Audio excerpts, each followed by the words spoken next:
તમારી માં જો તમારી અરજી સ્વીકાર ના કરતી હોય તો સમજી લો તમારા ઘેર તમારી માં એતરાજ થઈ રિહાઈને બેઠેલી છે. હોય તો તમારા ઘેર જ તમે દીવો કરો છો એટલે સાક્ષાત એના પ્રગટ થવું જ પડે ઘરમાં. તમારું ઘર પવિત્ર હોય કે ચોખ્ખાઈ અપવિત્ર હોય કે ચોખ્ખાઈ રાખતા હોય કે ના રાખતા હોય, પણ દીવો કરો એટલે દેવી શક્તિને આવવું પડે ને. પણ કામ કેમ નહીં કરતી? આ પ્રશ્ન કેટલા થાય છે? બધાને થાય છે. તો આ જાણવું જ તમારે બધાને કે પોતાની માં કામ કેમ નહીં કરતી? કે બારેજાની સોલંકી પેઢીની માતા આટલી જબરી છે તો અમારી મેલડી ચમ નહીં? આવું થવું જોઈએ તમને? ના થવું જોઈએ? તો કહે છે કે મારી દીકરો તો ભગવાન છે. મારો દીકરો ભગવાન નહીં, સામાન્ય તમારા જેવો મનુષ્ય જ છે. કે નહીં કોઈ સંત કે નહીં કોઈ મોટો ભગત છે? પૂછી જો.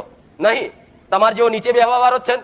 કાલે એ નીચે બેહતો તો અત્યારે એને મારી ભક્તિ ઉપાસના વધારે કરી એટલે એના ઉપર બેહાડ્યો. પણ તમારી માં આવી રીતે ભલે બોલે નહીં, પણ છોનું છોનું કોમ તો કરે તો સજ.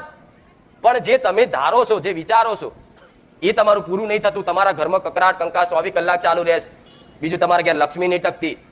પછી તમારા ઘેર બીમારીઓ ચાલુ રહેશે. દવાખાના પૈસા નાખો છો અધળક, છતાંય તમારા દુઃખનું નિવારણ નહીં થતું.